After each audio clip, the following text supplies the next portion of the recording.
The quiet choice that outsmarted every forecast. It didn't look strategic at the time. No bold vision statement. No confident prediction.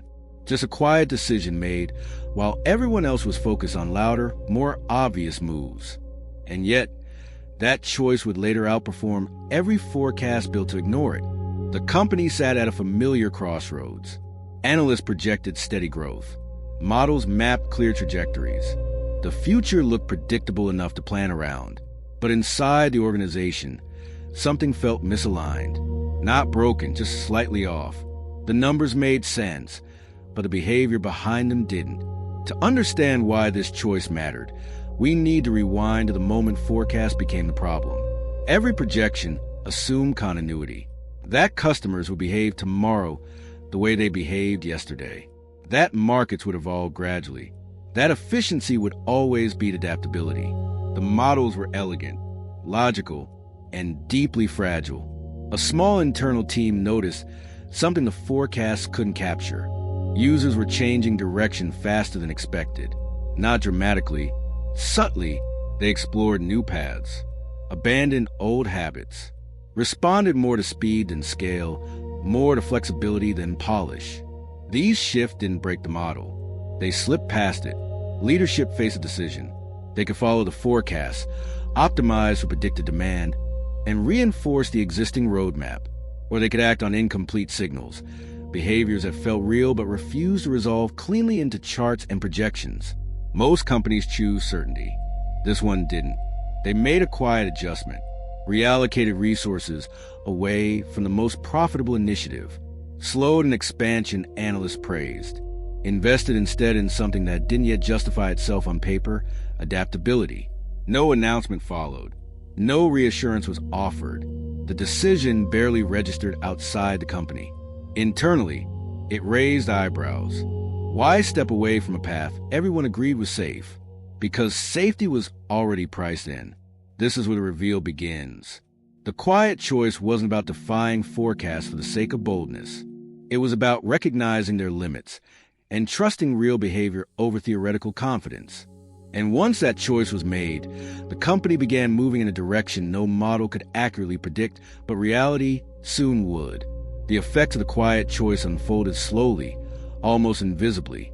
There was no immediate spike in growth, no sudden validation to silence critics.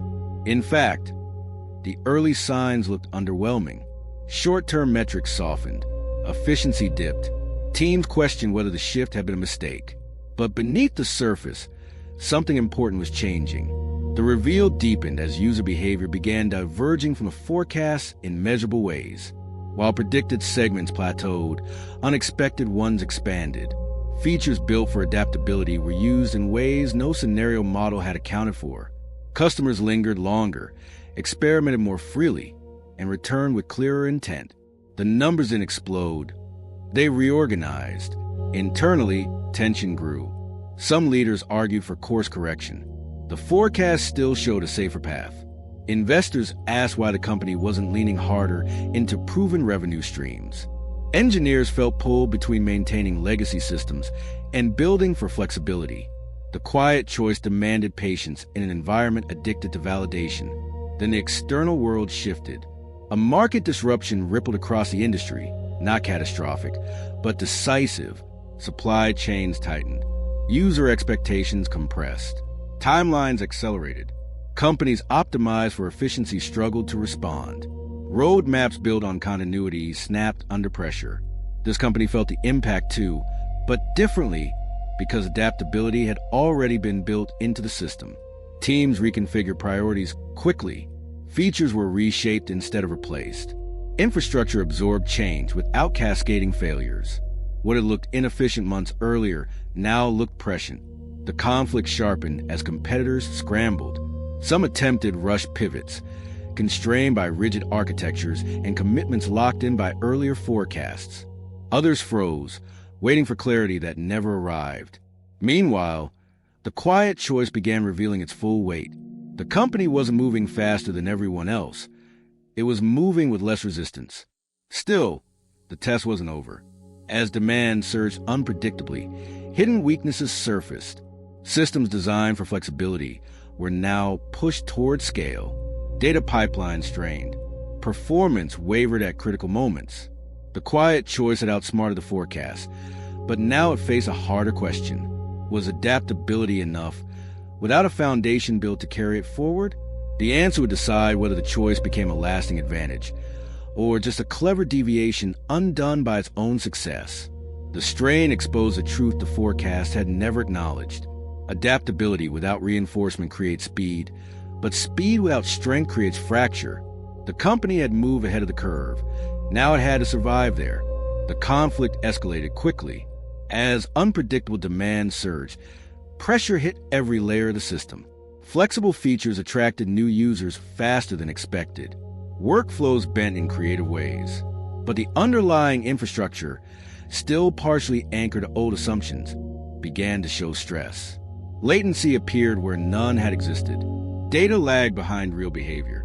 Teams felt the tension between momentum and fragility. Inside leadership meetings, the debate sharpened. Some argued the quiet choice had gone far enough, that the company should slow down, reintroduce controls, and stabilize before pushing further. Others saw the warning clearly. Slowing now would hand the advantage back to competitors still trapped by their forecasts. The quiet choice had opened a door, but stepping through it required something far more difficult than intuition. It required rebuilding. The emotional peak arrived during a live system review. Simulations showed that if demand continued along its current path, the platform would buckle within months. Not dramatically, but progressively. Small failures, compounding delays, erosion of trust. The same slow decay the forecast had once predicted for others was now visible here. Unless action was taken, there was no way to patch around it. The foundation had been designed for efficiency and predictability. It could bend, but it could not stretch indefinitely. To survive the future the quiet choice had unlocked, the company would need to dismantle parts of the system that once made forecasts reliable. That realization carried weight. Rebuilding meant accepting short-term instability. It meant explaining decisions that models couldn't justify. It meant choosing resilience over reassurance. And it meant doing so while competitors watched closely, eager for signs of overreach. The room fell silent as the decision crystallized. The quiet choice had already outsmarted every forecast. Now it demanded something forecasts could never provide: courage.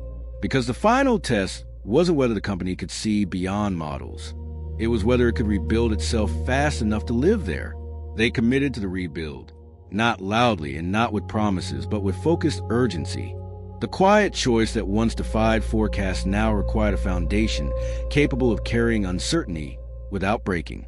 The company dismantled systems designed for certainty and replaced them with structures built for change. Infrastructure was re-engineered for elasticity instead of efficiency alone. Data flows were redesigned to respond in real time. Teams reorganized around adaptability rather than fixed outputs. The work was complex and often invisible, but its impact reached everywhere. As the rebuild progressed, resistance faded. What once strained now stabilized. Features adapted without cascading failures. Demand surged without overwhelming capacity. The platform stopped reacting to change and began absorbing it naturally. The future no longer felt like a threat. It felt like momentum. This was a climax. The quiet choice revealed its full meaning.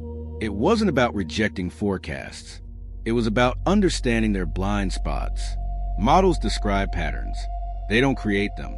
And by trusting behavior over prediction, the company earned an advantage no spreadsheet could replicate.